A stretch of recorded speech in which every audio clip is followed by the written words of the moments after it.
Саламатсыздар ма, құрметті оқушылар?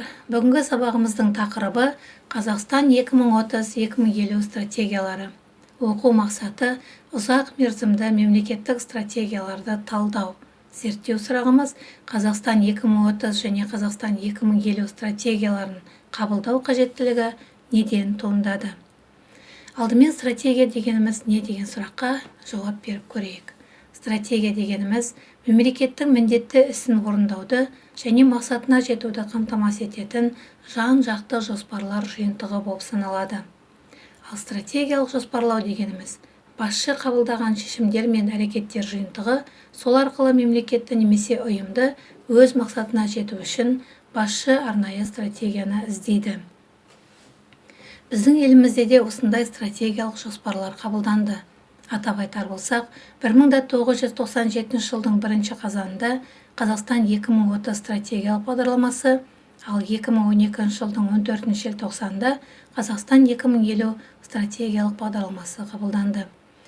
Бұл бағдарламалардың орындалу кезеңдері мынандай 3 кезеңнен тұрады. Бірінші кезең 1992-97 жылдардың аралығындағы Қазақстанның егемен ел ретінде қалыптасуы мен даму стратегиясы. Екінші кезеңі 1997 жыл мен 2012 жылдардың аралығындағы Қазақстан 2030 стратегиясы. Үшінші кезең 2012 жылдан қазіргі уақытқа дейінгі Қазақстан 2050 стратегиясы. Алдымен 2030 стратегиялық бағдарламасына тоқталайық. Алғаш рет елбасымыз Нұрсұлтан Әбішұлы Назарбаев 1996 жылдың 8 қазанында елдегі жағдай және ішкі сыртқы саясаттың 1997 жылға арналған негізгі бағыттары туралы Қазақстан халқына арнаған жолдауын жариялады. Ал 1997 жылы 1 қазанда Қазақстан 2030 даму стратегиялық бағдарламасын ұсынды.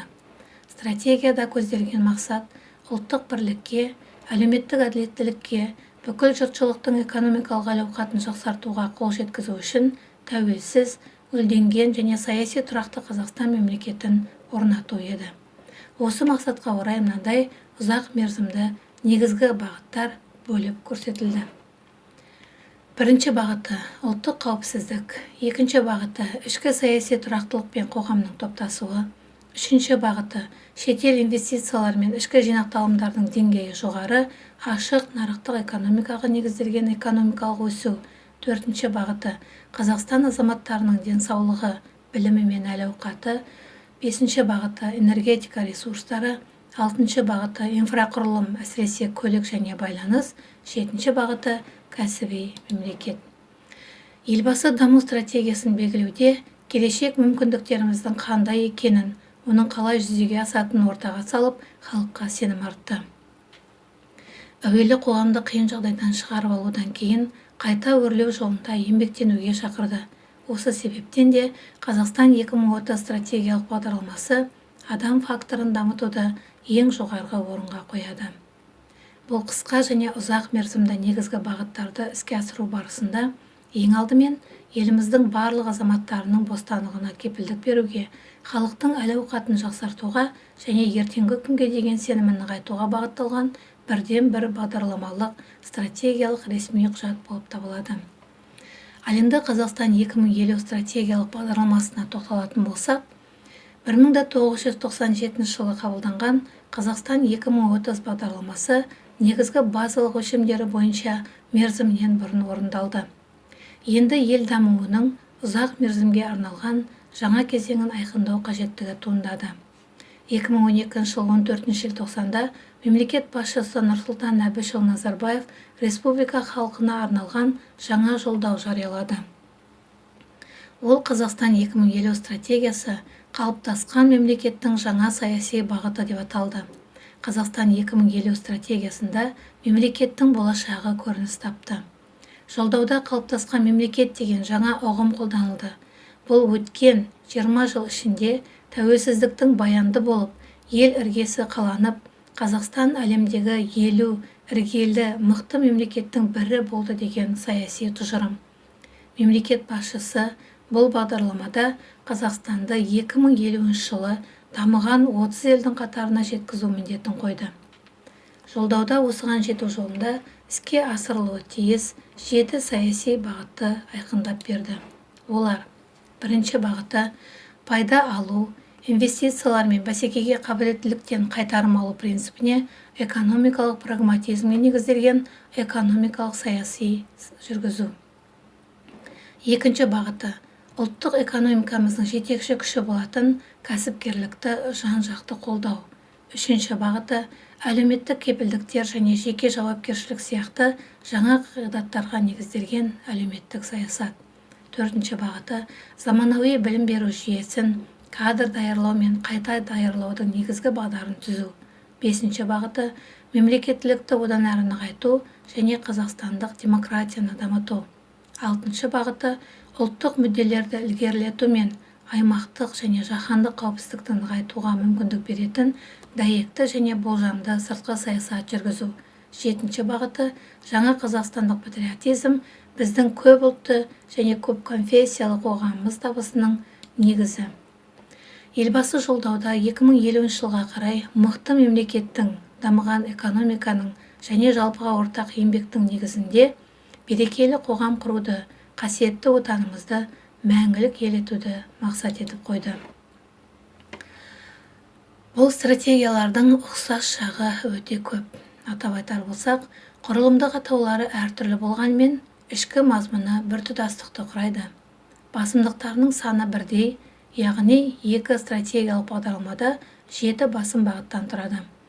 2 стратегияның да қазақстандық ғана емес, жаһандық сипаты бар және арасында сабақтастық бар. Сіздер көріп тұрғандай, назарларыңызға Қазақстан 2050 стратегиясы бойынша күтілетін нәтиже көрсетілген. 2015 жылы күтілетін нәтиже Жезқазған-Шалқар бейнеу жолының құрылысы бітеді. Денсаулық сақтау саласы қызметкерлері мен білім беру саласы қызметкерлерінің жалақысы 28-29%-ға көтеріледі. Мүгедектік пен асыраушысынан айырылу жәрдемақысы 25%-ға көтеріледі деген болатынбыз. Бұлардың барлығы орындалды. 2017 жылы Экспо 2017 халықаралық мамандандырылған көрмесін өткізу жоспарланған болатын. Бұл жоспарда жүзеге асты. 2020 жылы шағын және орта бизнеспен бірге 50%-тен кем емес жиынтық ішкі өнім өндіреді және 3 пен 6 жас аралығындағы балалардың 100% мектепке дейінгі білім алуға қол жеткізілетіндігі туралы жоспарланған болатын. Бұл биылғы жылы күтілуде. 2035 жылға қарай күтілетін нәтиже қазақ әліпбиі латын қарпіне көшіріледі. 95% қазақстандықтар қазақ тілін меңгереді және шикізат емес өнеркәсіп экспортының көлемі 2 есе артады.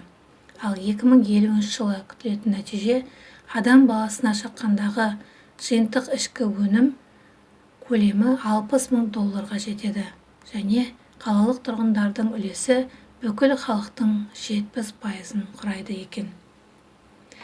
Міне осындай жетістіктермен қатар, мынандай сын-қатерлерде ойымыздан шығармауымыз қажет. 21 ғасырдың 10 жаһандық сын-қатеріне назар аударыңыздар. Бірінші сын-қатер тарихи уақыттың жеделдеуі. Екінші сын-қатер жаһандық демографиялық теңгерімсіздік. Үшінші сын-қатер жаһандық азық-түлік қауіпсіздігіне төнетін қатер. Төртінші сын-қатер судың тым тапшылығы. Бесінші сын-қатер жаһандық энергетикалық қауіпсіздік. Алтыншы сын-қатер табиғи ресурстардың сарқылуы. Жетінші сын-қатер үшінші индустриялық революция. Сегізінші сын-қатер үдей түскен әлеуметтік тұрақсыздық. Тоғызыншы сын-қатер өркениетіміз құндылықтарының дағдарысы. Оныншы сын-қатер әлемдік жаңа тұрақсыздық қаупі. Олай болса, балалар, бүгінгі сабағымызда толық меңгерген болсақ, бекіту сұрағына назар аударайық. Қазақстан азаматы ретінде қасиетті отанымызды мәңгілік елге айналдыру үшін сен не істей аласың? Пікірлеріңізді ортаға салсаңыздар болады.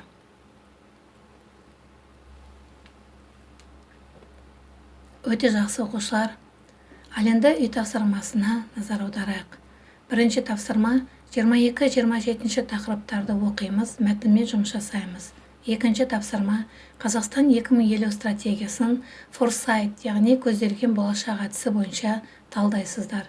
Талдау сұрақтары сіздердің назарларыңызда тұр. Олар 7 сұрақтан тұрады. Соған жауаптарыңызды берсеңіздер болады. Олай болса, балалар, бүгінгі сабағымыз аяқталды. Сау болыңыздар.